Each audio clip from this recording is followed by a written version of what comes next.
Ray Brown's Talking Birds. Made possible by the generous support of the Birdwatchers General Store, Orleans, Cape Cod. Birdwatchersgeneralstore.com. By Vortex Optics with the VIP warranty. Their unlimited lifetime promise to keep you and your optics covered. Learn more at vortexoptics.com. By Broom, where bird feeding meets innovation. Discover truly squirrel-proof bird feeders, all backed by lifetime care commitment. Broom.com. And by Hog Island Audubon Camp. For full camp schedule, program details, and to register, visit audubon.org/Hog Island. Good morning, good afternoon, good evening. Welcome to our show, number 1090. Just a quick Talking Birds garden update. House wrens are nesting. We thought they had abandoned the nest, but they are there. We are observing from afar. We'll give a preview and other things about the show here coming right up. But before we do any of that other stuff, we have a special kind of surprise guest for a very brief appearance on the show. It's our friend and world-traveling birder, David Clapp, who is somewhere in Kentucky. Good morning, David. Good morning, Ray. How are you? I'm well. It's great to have you. We've arranged here a 60-second report for you on what you're seeing avian-wise there in Kentucky. So please blast away. There I go. Kentucky is rugged and Appalachian to the east, where it's right up against West Virginia. Mm-hmm. Further west, it becomes more gentle with rolling hills and farmland. Fran and I are birding in some of the counties with the lowest number of eBird submissions. The Appalachian forest of white ash, sycamore, tulip, poplar, and other hardwoods is spectacular. The underbrush is lush. Well, by now in mid-May, everything is lush. The poison ivy is truly impressive. Bird-wise, the morning song is loud and varied. The common birds outside the window every morning, yellow-breasted chat, hooded Kentucky and warblers, white and red-eyed vireos, and indigo bunting. All the woodland stops as you go through the forest, and it's all forest, the cerulean warbler and the summer tanager can almost always be heard and usually seen. I'll bet the last week of April and the first couple of weeks of May are pretty spectacular for Kentucky. I hope all Kentuckians listening to Talking Birds become ambassadors for you, Ray. It's a great state. That is very kind. A great state it is. And you're in you said kind of a low-end birding location. How did you choose where you're going?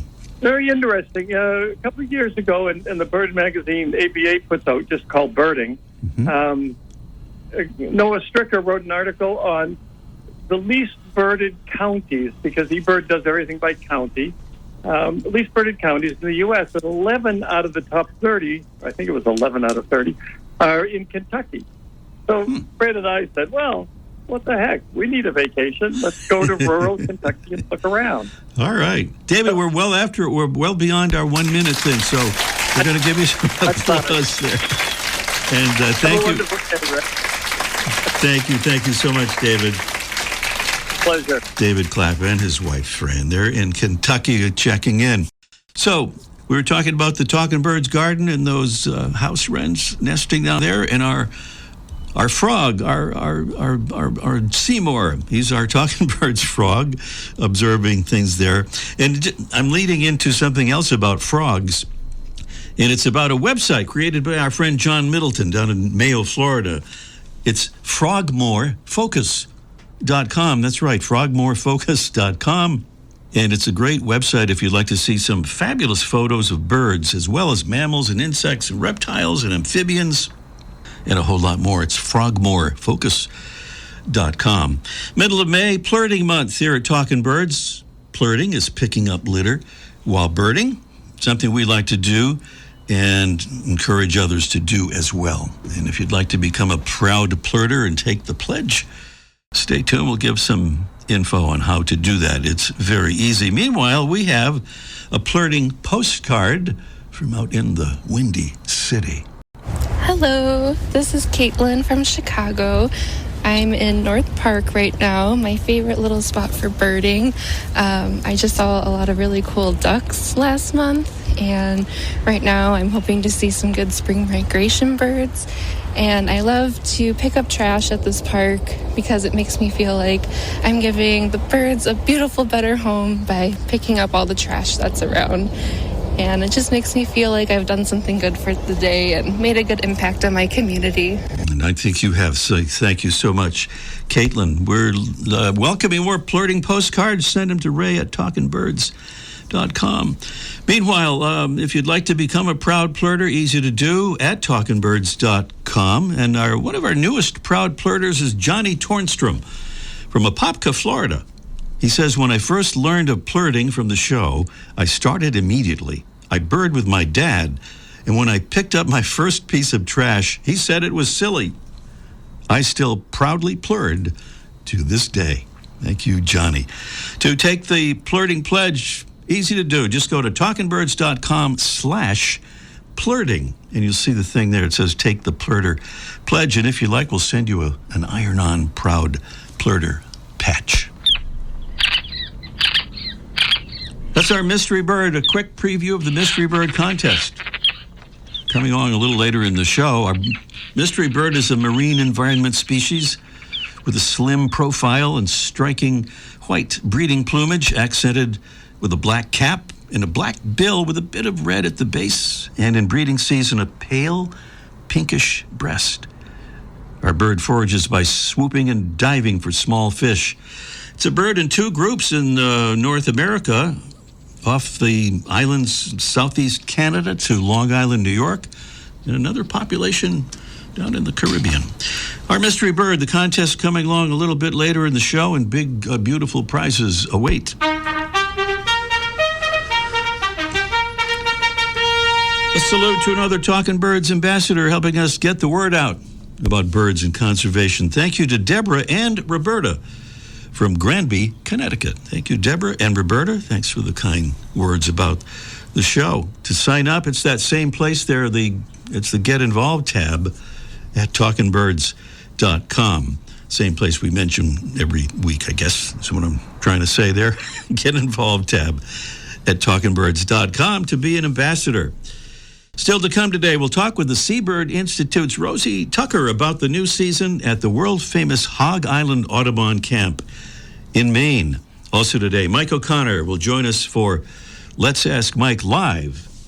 I think he's talking about mealworms, but I could be wrong. We'll find out. And up next, a name-saying tail waggers. Today's featured feathered friend, presented by the Bigger and Better BWD magazine, with each large format issue packed with beautiful photographs, illustrations, and in-depth articles, ranging from backyard birds to birding abroad. Experience birds up close with BWD at bwdmagazine.com. Every spring, folks over most of Canada and about half of the U.S. enjoy hearing this raspy, name-saying song. It's that of our featured feathered friend, the eastern phoebe, a small, chunky, tail-pumping flycatcher that's brown above, with a darker head and whitish below, with a hint of pale yellow on the sides.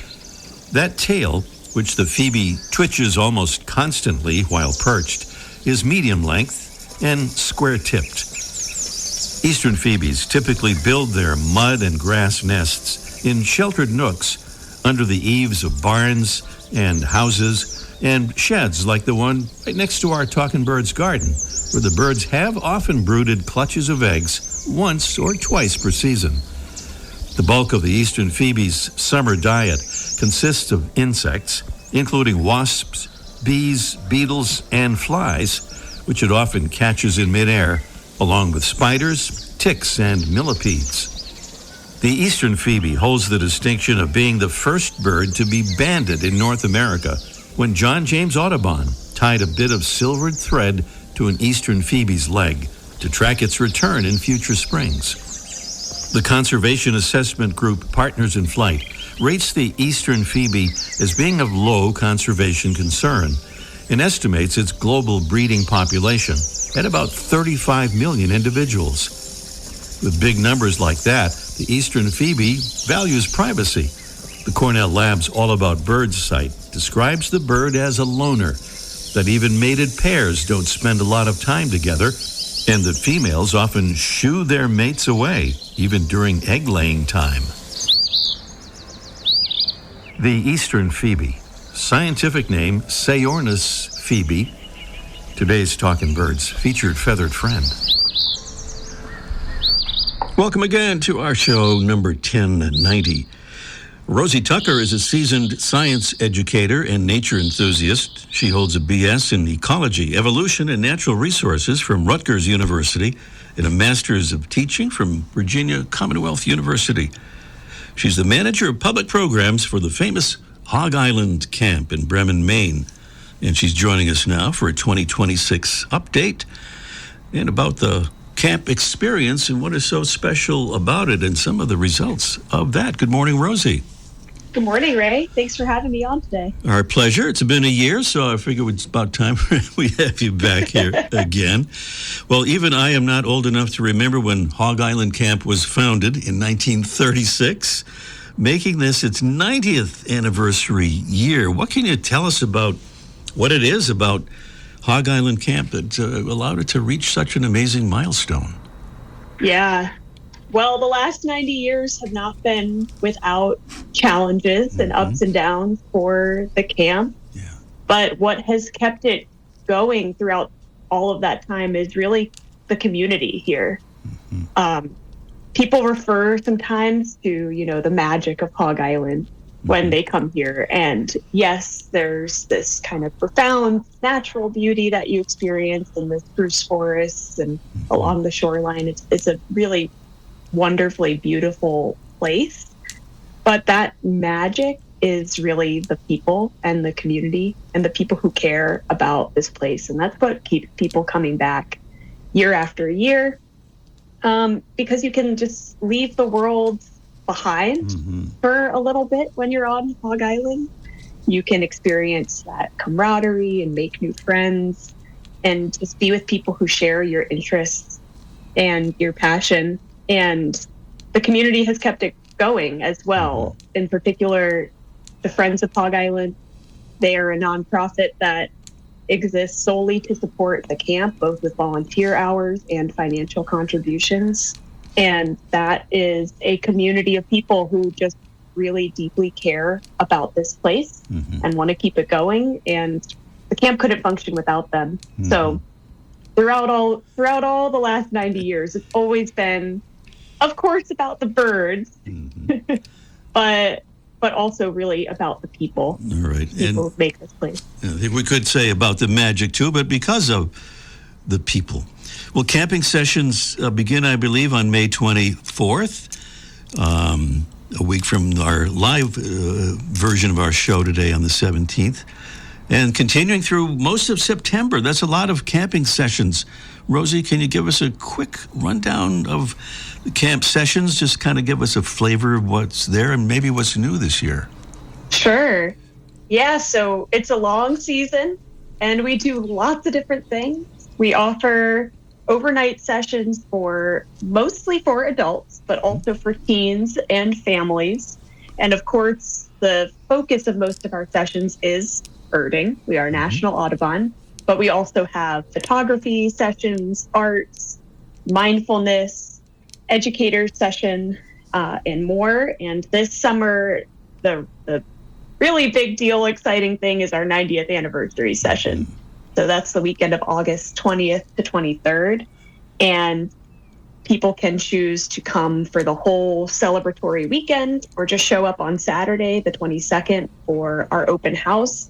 It's going to be a big celebration of Hog Island, of the history, and the people who have made this place run. So there will be fun for all ages at the open house. There will be art activities and science activities, talks all day long, bird walks.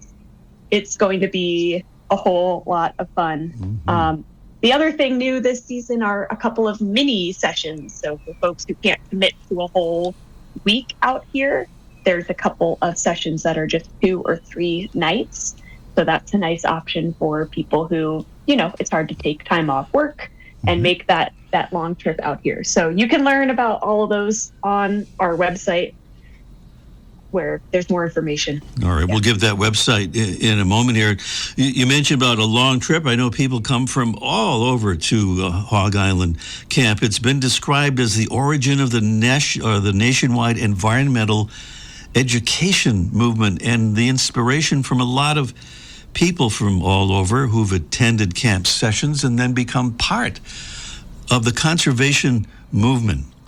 We don't have much time, but can you give us an idea about how that has worked? Yeah, well, really at the time that the camp was founded, this was sort of a novel idea. You know, the original camp was established for teachers, the idea being if we could bring teachers out here to learn about ecology and birds, then they could take that love of nature back to their students. And even in 1936, people were noticing how disconnected folks were from the natural world and how important it was to get people to care, to get people to notice what was going on in their communities around them and to help. So, you know, many influential people have been a part of that story over the years. We don't have time to go into the deep history of Hog Island, of course, right now, but folks like Roger Torrey Peterson and Alan Cruikshank and Farida Wiley, who were early instructors at the camp. And then many of our instructors today are folks you've seen around who are doing a lot of amazing work for birds and birders and in the world of ornithology and conservation. Let's see if we have time to squeeze in this. If you can give a really quick thing about Eastern Egg Rock, and folks who are at the camp will travel there. Just tell us a little bit about Eastern Egg Rock, another famous place. Speaking of influential people who have been inspired by camp, Dr. Steve Kress is one of those people who back in the 70s started Project Puffin. This was a project to bring Atlantic puffins back to Maine. It was inspired by him learning about historic puffin colonies actually while he was on Hog Island as an instructor. And today we have 7 seabird islands that the Seabird Institute manages, both for Atlantic puffins, but also for 3 species of terns, common roseate and Arctic terns, as well as other seabirds that nest there. And our campers get to take a trip out to Eastern Egg Rock to see the puffins when they are here. And it's a really exciting part of the week for a lot of people, and a really influential program in its own right. We'll have to have someone come back to talk to us about puffins. Yes, indeed. That's Rosy Tucker. She's the manager of public programs for the wonderful Hog Island Audubon Camp. Programs for this season filling up fast, I'm sure. I know. So please visit the website soon for complete info on programs and lodging, how to get there, maybe becoming a camp volunteer. You can just Google Hog Island Camp, or if you like the address, audubon.org/Hog Island. Rosy, thank you so much, and good luck for another great season. Thank you, Ray. Talk to you next time. All right, Rosy Tucker here on Talking Birds. Up next, it's our Mystery Bird contest in just 1 minute. The flutter of a tail feather, the flash of a wing bar in mid-flight. You don't always have a lot of time to identify a bird in nature, let alone to appreciate its beauty. But with Vortex Optics, you'll have the power to bring every wild moment closer. When you choose Vortex, you're choosing to have a partner in the field as passionate about nature as you are. Whether you're spotting old friends on the backyard feeder or packing for a once-in-a-lifetime trip to add a few species to your life list, Vortex offers a full range of optics and optics accessories for every birder and every budget. And whether the birds are taking you to another state or another country, you're always covered by the Vortex VIP warranty, an unlimited lifetime promise to keep you and your optic covered. If you'd like to learn more, or if you need help choosing your next optic, give Vortex a call at 1-800-4VORTEX or visit vortexoptics.com. Well, before we do the Mystery Bird contest, I want to give another plug here, and it's for our own Debbie Bleacher. She does, among other things, many things here for the show. She conducts our Science Corner reports that we do periodically. Well, Debbie wrote a piece about how song sparrows contributed to the birth of natural sound recordings. And she wrote this piece that's been picked up by our friends at BirdNote. If you know BirdNote, this is going to be, if you're listening to our show live here or listening anyway on the 17th of May, you can catch up with this on birdnote.org. You'll hear that story written by our Debbie Bleacher. Here's the mystery bird. A marine environment species with a slim profile and striking white breeding plumage, possibly mentioned by Rosy Tucker this morning. It's accented with a black cap and a black bill with a bit of red at the base, and in breeding season, a pale pinkish breast. It forages by swooping and diving for small fish. Our bird breeds in two groups, a northeast population from islands off southeastern Canada to Long Island, New York, and a southern population in the Caribbean. Both groups winter in South America. Our mystery bird, beautiful prizes, including from Brome Bird Care. It's Mega 600 feeder. That is a Lollapalooza beautiful feeder with an extra large tube that holds nearly 2.5 pounds of seed. It does all those things there, easy to clean, chew-proof, seed ventilation system. It's a fabulous feeder. And from Bird Collective, your one-stop shop for vintage-inspired apparel and unique accessories, all featuring birds. It's a $25 gift certificate on our mystery bird contest. Here's the bird one more time here. As always, we urge you to call as soon as possible so we'll have time to do our contest, and you'll have a chance to win those beautiful prizes even if you don't get the exact right answer, because, as always, the drawing determines our winner. The number is 781-837-4900. And in case your pencil lead broke, 781-837-4900. Meanwhile, we'll check in with Mike O'Connor. Let's ask Mike live in just 1 minute. Welcome to a world where bird feeding is enjoyable for both you and your feathered friends. Introducing Squirrel Buster Bird Feeders by Brome. Our innovative feeders are designed to keep squirrels at bay, ensuring that your garden birds get their fair share. And the best part?